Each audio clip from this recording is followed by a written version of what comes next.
and of course, as we improve the healthcare sector in Uganda. Now, we have our guest of honor, our guest speaker tonight, who is none other than Winnie Nabukeera from the Little Win Foundation. She's a nurse and entrepreneur, but most importantly, is the Little Win Foundation has been accredited as the CPD training for nurses and midwives and other healthcare workers in Uganda. So, Little Win, you're most welcome, and your guest speaker tonight. But I want to first welcome Desmond in case you have any other announcements about trending work in the Soga Health Forum. You could actually come first in case you are ready or you have any piece of communication. Daniel, you can be taking numbers about BHF as I contact Winnie. Perfect. Thank you so much. So I want to once again keep welcoming members in respective capacities. I am Kamara Daniel.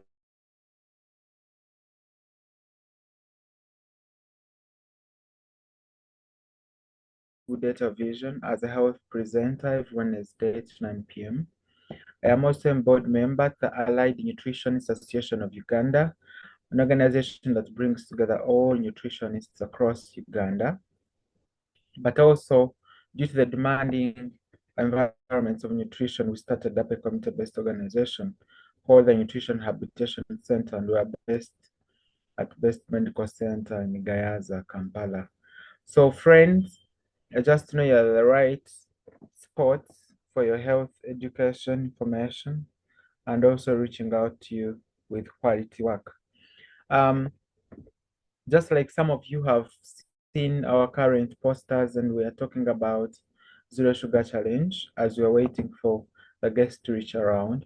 We've been advocating for people to reduce the intake of the sugary products and also have a minimum range. We've seen the Daily Monitor newspaper for Monday, where we emphasize the need to regulate management of the obesity that is outcasting the healthcare sector in Uganda needs a multidisciplinary approach. Health workers themselves cannot manage, nutritionists alone cannot manage, but also we need to look at the political policymakers. And also we need to look at the UN-based regulation of these foods, the importation of these foods into the country.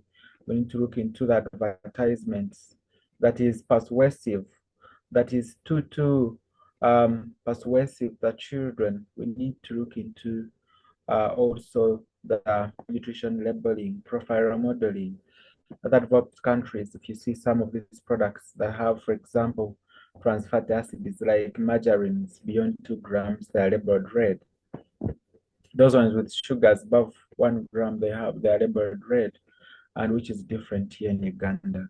And every time we talk about this, they resonate into the overall healthcare in Uganda. And you look at the rising cancers in Uganda, all these non-communicable diseases, they round up to give us the ailments that are so common and that do not go away just with the real treatment, but rather continuum of healthcare services, which is very expensive. So as in the nutrition sector, for example, let me be giving you a highlight actually what's happening. We are under the Food and Nutrition Bill. And in this bill, we are trying to look into, it is majorly focusing on 5 areas of these days. We're looking at food security, both an individual, household, national, people having food stores. But also we are looking at the non-communicable disease growth rates. And also we are looking at a multidisciplinary approach. So most of these ministries have Daniel, Winnie is here, so you could join now. Yeah, thank you so much. So just like I want to emphasize the need for the reduction of intake of the processed and refined products in Uganda, I want to encourage you to be an ambassador wherever you are. Friends, I want to once again welcome you to the Busoga Health Forum every Friday, 8 to 9 p.m., the Center for the Continuous Professional Development, and everyone knows this, and it's where we are always. So I want to welcome Madam Nabukeera Winnie. She's a CEO of the Little Foundation. Just like I had earlier alluded that Little Win Foundation is an accredited CPD platform for nurses, midwives, and also other healthcare workers in Uganda. So you can achieve any course from that very important place. She's also a nurse, she's an entrepreneur, and she likes bringing health workers together for a very common purpose. So that's why she's here to teach us through or take us through the soft skills that are needed so that we can improve the maternal child health care services here in Uganda. And those international participants are here. I want also to welcome you. So the Health Forum welcomes every person who is intending to improve the healthcare sector wherever they are. Little Winnie, you're most welcome. If you're on the call, please unmute and we listen to your voice.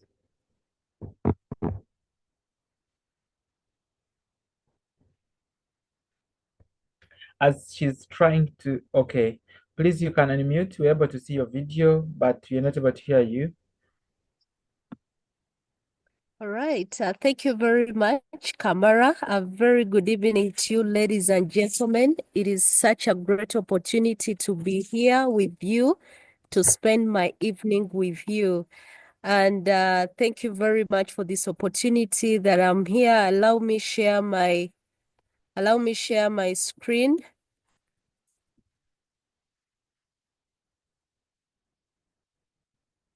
Just a minute.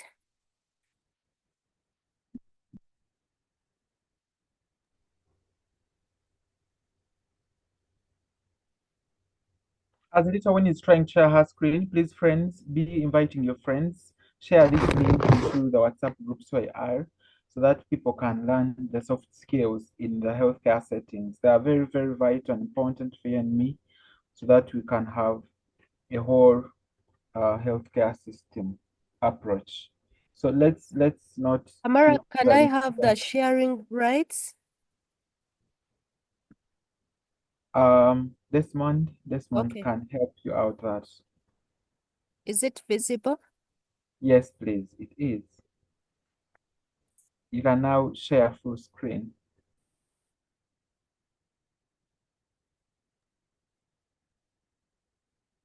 All right. Perfect. Thank We're you able to very see. much.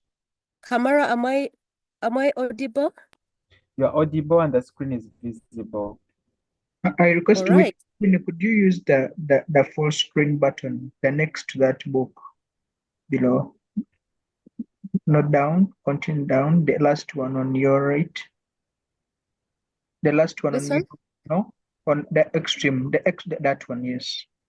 Perfect. Okay. All right. Thank you very much, dear Kambara, the moderator, and thank you very much, Busoga Health Forum, for having me. A very good evening to you, ladies and gentlemen. I'm really so excited that I'm going to share with you something that is very, very much close to my heart, and I hope that you can be able to pick some lessons, one or two, that can help you to accelerate your career. And today we are going to be talking about enhancing maternal and child health through soft skills integration. And our focus in doing these trainings is empowering healthcare excellence.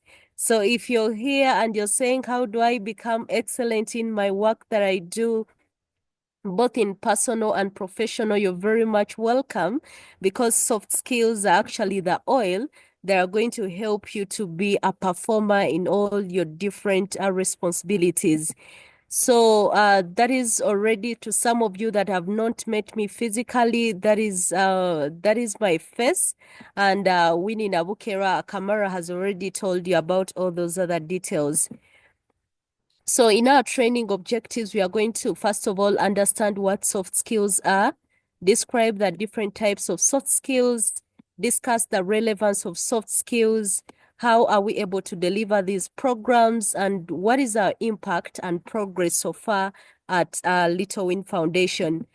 But just to give you a preview, is LWF is a registered social enterprise, and we do offer soft skills trainings, entrepreneurship trainings, and also work readiness programs for healthcare providers. And I know that quite a number of you might have seen our work maybe on social media, on different platforms.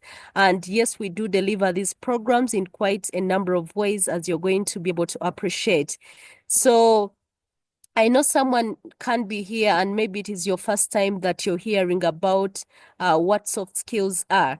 So some people call them interpersonal skills, people skills, fundamental skills, essential skills. Some even call them street skills, okay? But in definition is soft skills. These are a set of personal attributes and abilities that allow individuals to effectively interact with others in a professional setting. So these are skills that are going to make your life easy, skills that are going to help you to relate well with those that are around you, skills that are going to make you to be unique, to be a role model, a go-to person, someone who come maybe at your facility and they will say, I want to speak to Desmond, because Desmond has been able to present himself in a unique way that is able to attract the right people into his cycle and even people that may want to work with him. So soft skills, they are skills that are going to help you to cherish what you're doing, to be likable, to be attractable, but above all, to enjoy what you are doing.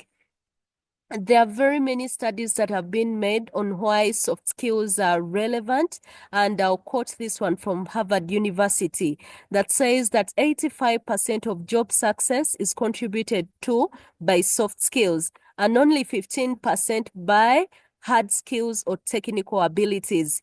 So, Desmond, I don't see, aren't we recording today? Being recorded. I feel some members may be interested to hear the recording. It's already recorded, my dear. Go on. Okay. All right. So I know someone can be here and you're saying, okay, Winnie, you're talking about the soft skills, and then you're also talking about the technical, the hard skills. What are those ones? Yes, I know that many of us are professionals in the different backgrounds. Maybe you're a doctor, you're a nurse, you're a midwife, you're a laboratory technician, you're maybe a pharmacist. So those certifications and qualifications that you have are hard skills. And then also your clinical competences, your clinical abilities, those hard things that you do on the ward, things like cannulation, things like drug administration.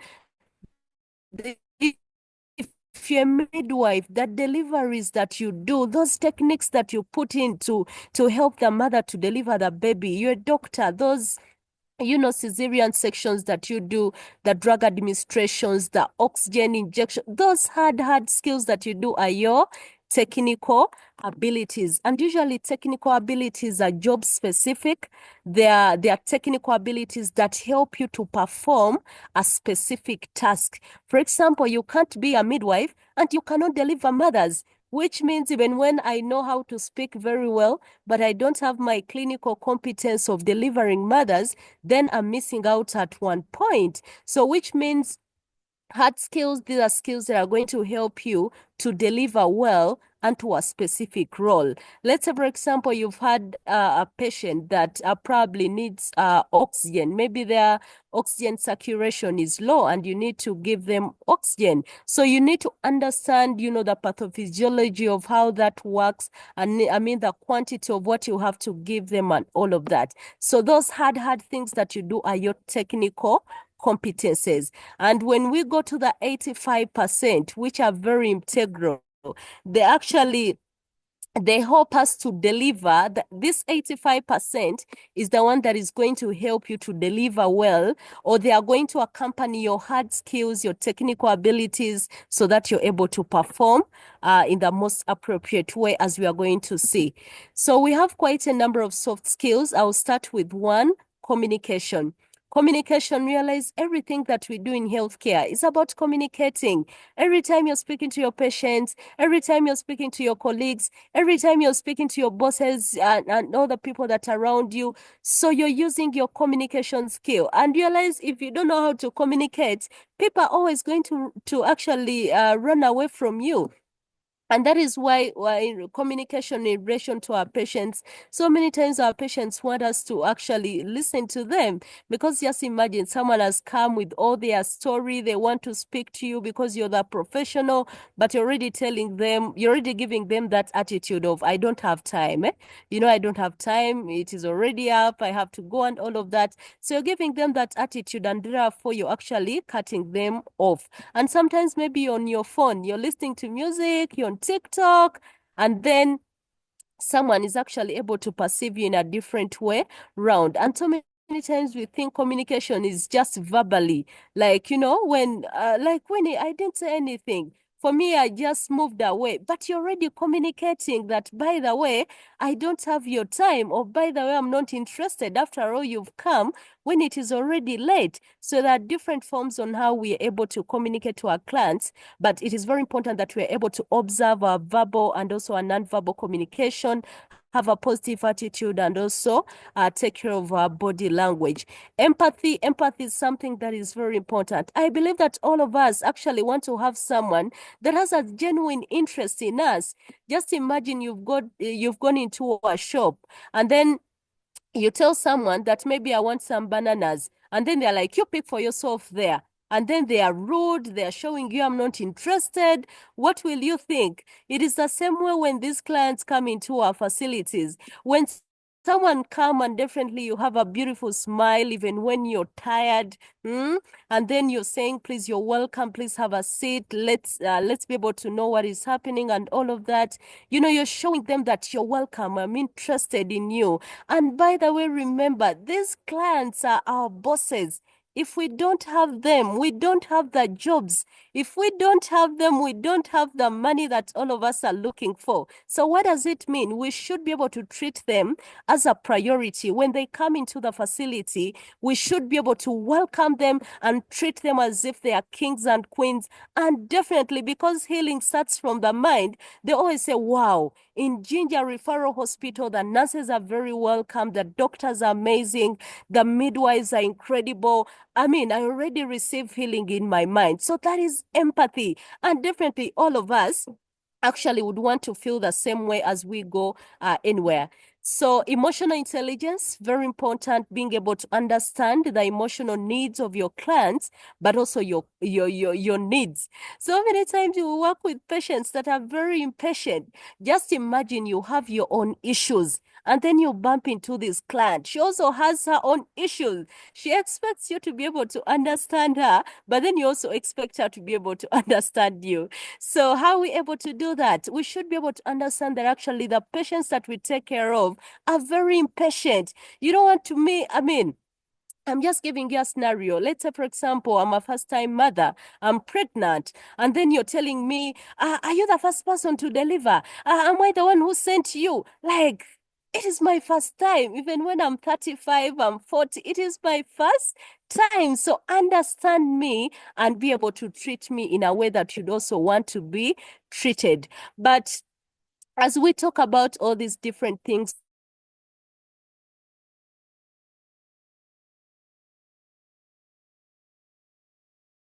levels, the environment, the too many clients and all of that.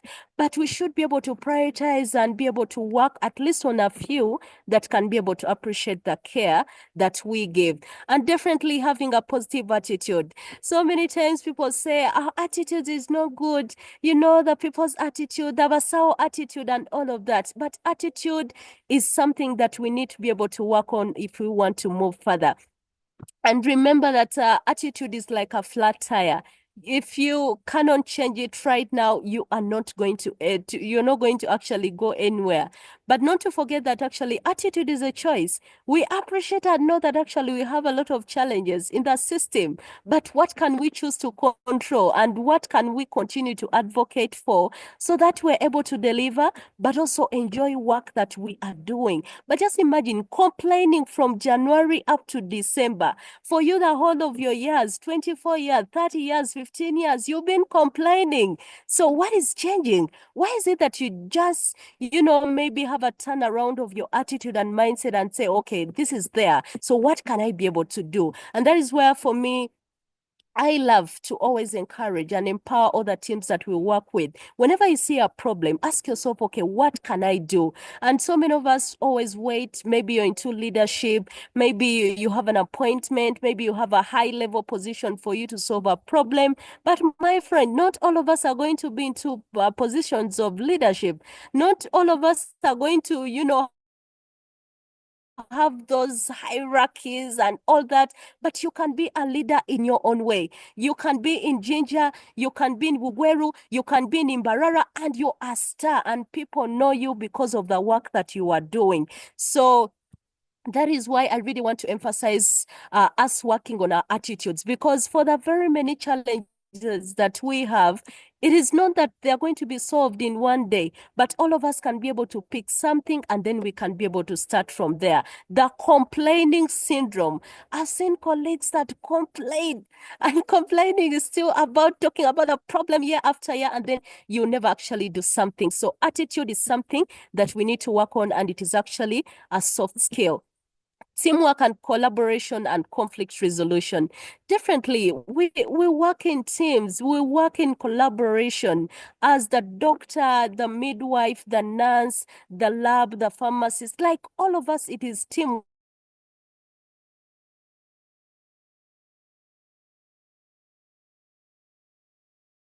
All of us need each other.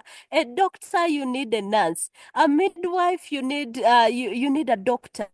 A lab technician, you need a pharmacist. I mean, a doctor, you need the anesthesiologist. Like, it is teamwork, because all of us, our job descriptions are clear. That being a nurse, this is what you're supposed to do. Being a doctor, this is what you're supposed to do. So what are we supposed to do? It is to be able to leverage on our own strength and also our own weaknesses. If you have someone in a team that is maybe stronger somewhere, pair them with someone that is a bit weaker and be able to grow together. So all of us have something to bring to the table, and we work in collaboration with one another to make sure that our patients get the care that they want to receive from us. But definitely, conflict resolution is a soft skill, being able to navigate the challenges of our work. We appreciate and know that we have a lot of challenges. We have complexities. There are so many times we need to be able to overcome, make avoidable. They're like death. Just imagine, so many times maybe you're with your sister, with your brother, but you're always quarreling. Yeah, just imagine, now this is a workplace. What is going to happen? But let our conflicts be unto how are we able to accelerate quality of care? How are we able to grow ourselves? Not the cheap, conflicts that are usually there. This one didn't greet me. This one is driving this car. She's plaiting this kind of hair. No, no, no, no, no. We should be able to get away from that. Only conflicts should be around how are we able to enhance quality of care? How do we move forward? How do we find problems? And then we're able to overcome them using the local resources, using the opportunities and the available resources that we have in the facility, the community, to make sure that we're able to do work, but also to enjoy what we are doing. It's very important. Work ethics and time management, these are very integral for our professional success. Let someone look at you and they're already seeing a professional. Let you look your work, even when it is smartness. Be that nurse, midwife, that doctor that everyone look at and they're like, wow, I want to be like Desmond. I want to be like Patricia. I want to be like Enoch, because they are smart. You look at them and oh my God, you want to even ask more other questions. So be responsible, be attractive in a way that someone look at you and they already receive healing. I've seen quite a number of colleagues in the facilities, she's known for being that, smart midwife, smart doctor and all of that. And you realize even clients spot, they'll look at you and they'll be like, today, Winnie, you didn't work because I didn't see someone that is more smarter than you. And, being responsible, managing time, being committed. Let's be committed about work that we are doing. If you have commitment, you're going to enjoy what you're doing, and definitely you're going to have a lot of results. But also, time management is a very integral part into our work that we do. So many times we know that, work is maybe quite a lot. learn how to delegate, learn how to prioritize tasks when maybe your day approaches. How are you able to manage your time? How are you able to put things that are most important to you? And at the end of the day, you're able to evaluate and say, okay, this is what I wanted to do at my work, maybe in my personal life. And then you're able to reflect and say, okay, I didn't do this. Maybe let me send it to the next day and all of that. So these are all soft skills, which so many times not even taught in classroom. But these are street skills that are going to make you a performer as a doctor, as a nurse, as a midwife, because they are going to make life very easy for you. Critical thinking, problem solving, and decision making, and cultural competence. Definitely, our work, as I said, as we began by saying that technical abilities are very important. These are skills that are going to help you to assess the patient's needs. Let's say, for example, a patient has come maybe into a second stage of labor. You, as a midwife, you're going to learn to know about, that theory of, managing a mother that is into second stage of labor. You're able to identify the potential problems or complications that may be able to happen, and you're able to find a solution. And you realize our work, you don't have to overthink, think about, make an assessment, identify quickly what you have to do, intervene. If you can't, then ask for help, and then refer. Like, you have to really have the knowledge and the skills on your tip hand. And that is why so many times when probably you are not conversant about something, you keep shying away and going into the curtains and then hiding behind, and then you cannot ask why you are supposed to be a critical thinker. And that is why CPDs are very important. And we continue to thank Busoga Health Forum, because every day, like, there is something for you to be able to learn. And who knows, maybe this is your turnaround to integrate your technical abilities with the soft skills, and then you become a game changer in what you're doing. But also cultural competences. We work with clients that actually come from different cultural backgrounds. And it is very important for us to appreciate their values and beliefs and be able to support them accordingly. And those are all soft skills. You don't want to tell me that, since your HB is low and that theory says I must give you the blood, but I've told you that in my culture, in my religion, we don't accept blood transfusion. Why should you force it to me? Let them sign. Of course, report to your supervisors or anyone. This is just a scenario or an example. And then they're able to consent somewhere, and then your work has to continue and all of that. But it is going to help you to understand this client, not for you to waste a lot of time and, chasing them around. Yet in their culture, values, they don't maybe agree to that. Stress management and motivation. I very well know 100% our work is very stressful. Very stressful. I've seen so many of my colleagues say, you know what, Winnie, nursing and midwifery, maybe the profession is very hectic, it's very stressful, and therefore I want to move away and go and do business. My friend, why do you think stress is not? Because someone thinks maybe because they are maybe probably working into a given facility, they have a lot of stress. Okay, they have a lot of stress. Every time they are demanding them for reports, they have to wake up early. My friend, and they're saying maybe I want to be my own CEO. My friend, who told you that being your own maybe CEO, business, own and all of that, you don't have stress, you don't actually have stress? I'll tell you for sure, stress is everywhere, but how you're able to manage it is very, very important. And that is why we always emphasize strict self-care. You know how we, the providers, love to take care of the people that come to seek our help and support, and then we forget us. You're telling people you have to sleep, you have to eat, you have to exercise, but for you, you're even obese. But for you, even overweight, you don't observe, health eating habits. You're always on junk, and you're telling people you can eat nakati, you can eat all those different things, but for you, you don't. So these are all these tips that we give to we keep giving to our clients. They should be able to work to us as well. If you're saying that maybe my job, I have to give it maybe 3 or 4 days in a week. The 3 days, let me maybe go and do something else. So many times, some of us waste our young ages chasing around jobs. You find a young nurse, a young doctor, midwife, they have like three jobs. And then you ask yourself, why? And you find these 3 jobs, they're giving you how much money a month? And at the end of the day, when you evaluate, you're just working for transport. What does it mean?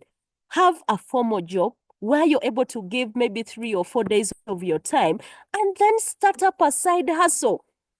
Because you know that when I leave Ginger Referral Hospital, I'll go to my facility, I'll go to my kiosk, I'll go to my chicken place, I'll spend my time there. Like, do something that you love, create a side hustle, stop moving around on jobs, cheap jobs. You realize you're going to waste all your young age working for someone, and at the end of the day, you don't have anything on the back account because they are giving you cheap money. And I usually tell fellow healthcare providers, we have a lot of knowledge and skills. We are actually the capital. We are the capital. Like, you know it all. You can do quite a lot if you can actually be able to maximize your potential, know who you are and your abilities and what you can be able to offer. So stress management is going to start with you. Those things that you keep telling your patients, please start practicing them. Okay.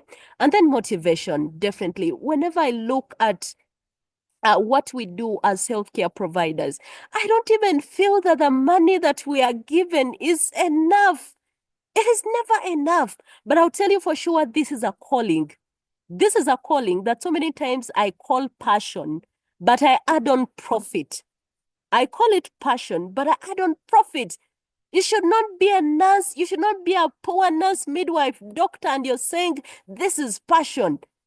Ish, my friend, passion is good, but it should bring some money on table. It should bring something on table. So love what you do and do it genuinely well. Because when you do it, you're going to have quite a number of people that are going to come and say, wow, well done. What can I do for you? And that is how we are all actually able to do. So as we do this, yes, passion is very important, but make sure that it is able to bring a paycheck at the end of the day. And that is where still in motivation, so many times we have students that come at our different units, young medical students and, the nursing students. Let us always, offer them that mentorship and guidance so that at the end of the day, when you grow into the profession, and you keep seeing these young fellows that are, rising, you'll be so proud and you're like, wow, I'm happy I mentored Winnie. I'm seeing Winnie doing an amazing job. Why? It is because of your mentorship and your guidance. And it is because you definitely loved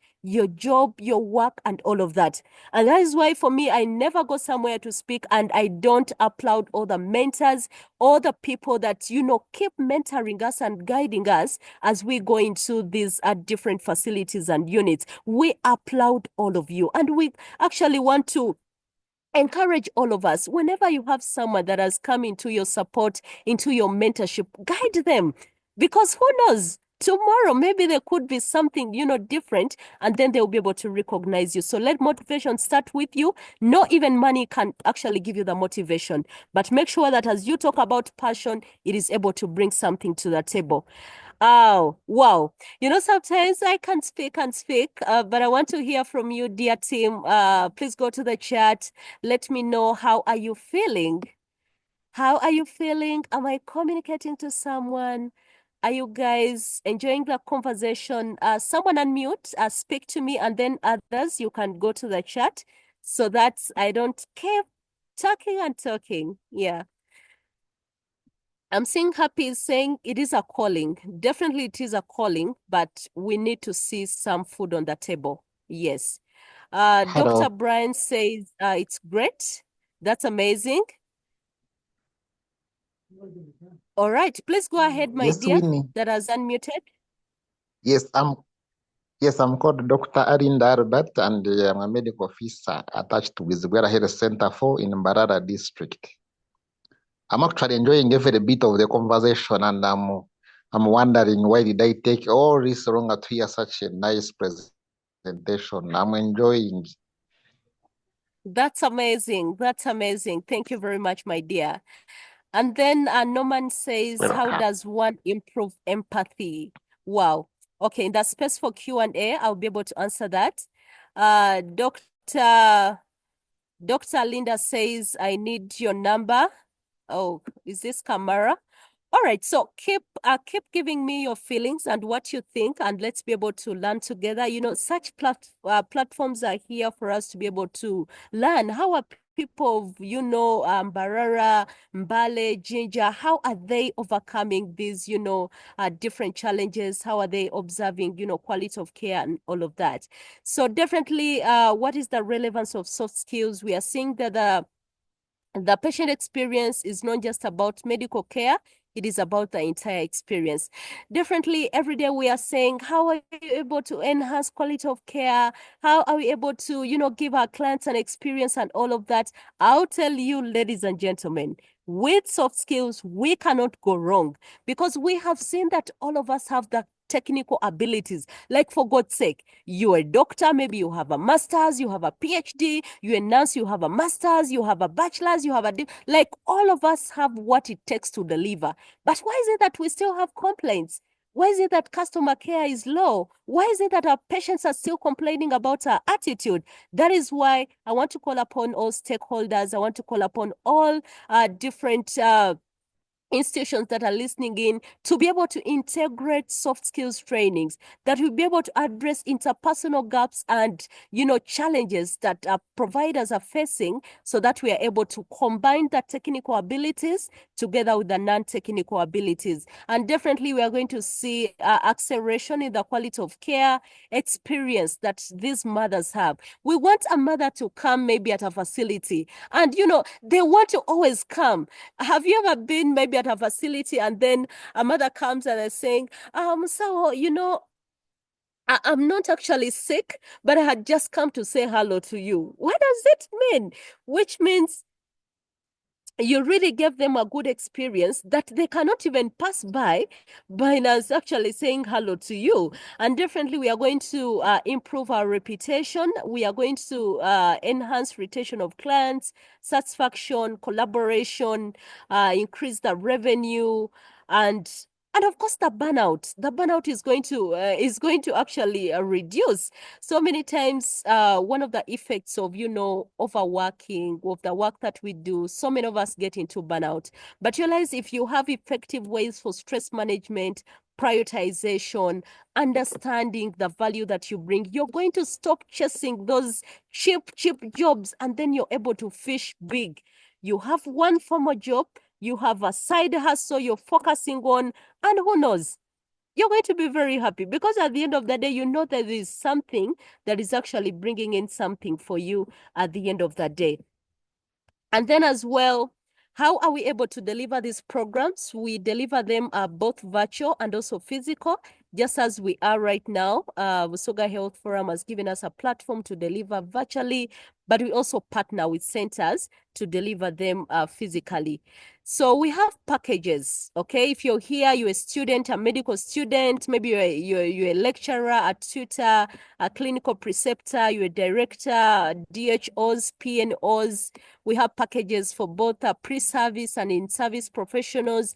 We have packages for the doctors and the allied healthcare providers, and also the non-clinical staff. So we believe that if every one of us in the care team, anyone that's, you know, interfaces with a client right from the gate up to the top, if everyone has a chance to go through a soft skills package program, then that is how we are going to start giving our clients a very good experience. Because as a patient comes in from the gate, they're going to speak to the gate man.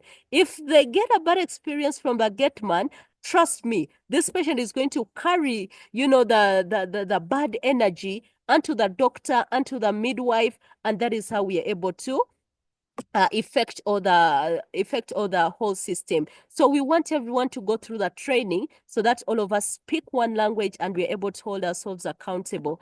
So what is our progress so far? We've had quite a very incredible time, partnering with the different facilities, healthcare institutions, facilities, companies and organizations and individuals. And I'm happy to report that our impact has reached over 3,000 healthcare providers in the country. But our goal as LWF is to make sure that every healthcare provider in the country, in every corner, whether near or far, we are able to take them through our transformative program. And who knows, maybe it is their chance for them to transform their lives. And we really want to thank God so much, because everyone that has listened to us, they have not remained the same. And I hope and pray that as you're listening into this, engaging conversation, you may pick something that can transform your life.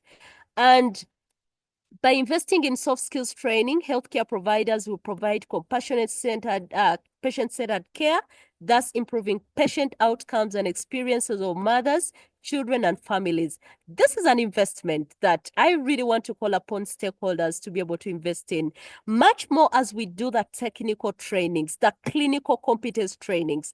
Let us also add in the soft skills component.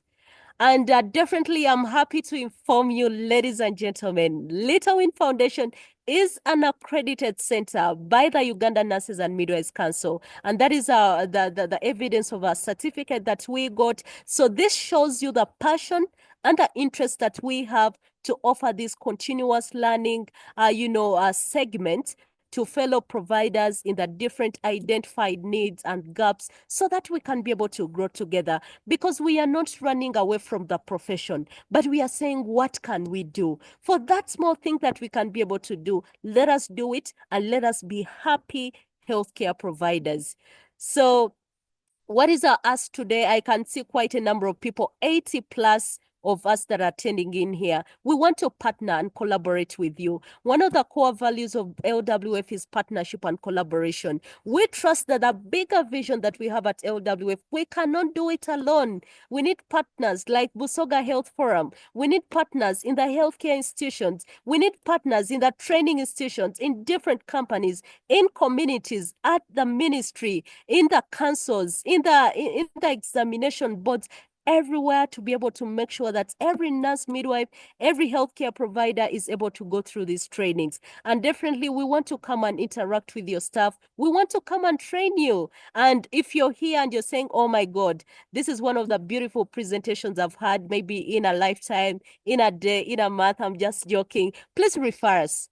Refer us to the different institutions. And remember that the art of medicine is not just about treating the disease, but the person who has the disease. And I'm happy today I was able to attend the national dialogue that is organized by Ministry of Health, and they're talking about how can we enhance patient-centered care. And this is exactly what we are talking about. As we do the clinical competences, as we put structures, as we, work on the staffing gaps and all of that, let's also integrate soft skills to be able to help the providers to deliver well.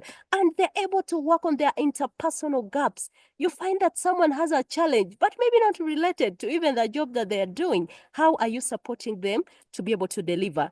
And definitely, whenever we do these trainings, we don't just actually want to come and speak and, hype you and all of that. No. We want to transform your heart. We want to transform you. We want you to work on your attitude and your mindset so that you're able to grow your career. So this is just a personal reflection. You can take a screenshot of it, okay? And it says, what soft skills are you going to start observing to change your career? We've talked about quite a number of soft skills. You can say maybe, Winnie, for me, when I work on my communication, when I work on my financial literacy, when I work on my empathy, my emotional intelligence, I'm going to be a better healthcare provider. Share with us those scenarios that you have used your soft skills to manage patients in your facilities. These are usually interesting, interesting scenarios that happen in the facilities. Just imagine a patient has come and maybe you had a dinner with someone. And then you're remembering, this patient has come, I'm almost leaving. They're saying they have a pregnant wife. I need to fast clerk. What do I do? And then you're like, okay, so because you're tired, of course, and all that, but then you're saying, okay, let me bring back my soft skill, and then I'm able to show empathy to this person. I'm able to, help see them, and then I'm able to maybe refer them to the next person and all of that. We want to see those, exciting scenarios that happen, maybe dilemmas on how you're able to use your soft skills to manage your patients, and then you can keep sharing them on a different this could be like on email. We'll be happy to share, to read and also share your stories when you share on our emails. So that is our official email. That is littlewinfoundation2020@gmail.com. You can be able to write those beautiful stories, share with us, and we are happy to keep, sharing to the world about we as the healthcare providers are doing down there. And, there is much that we do in the facilities, but there is less that the world gets to know.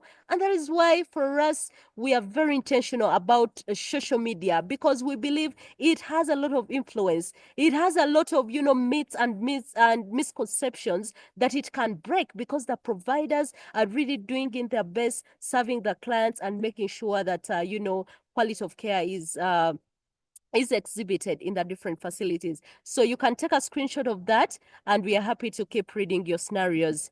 And definitely, lastly, we want to invite you. We've organized our first soft skills conference. This is happening ahead of International Nurses and Midwives Day, and this is going to be on the 23rd and 24th of April.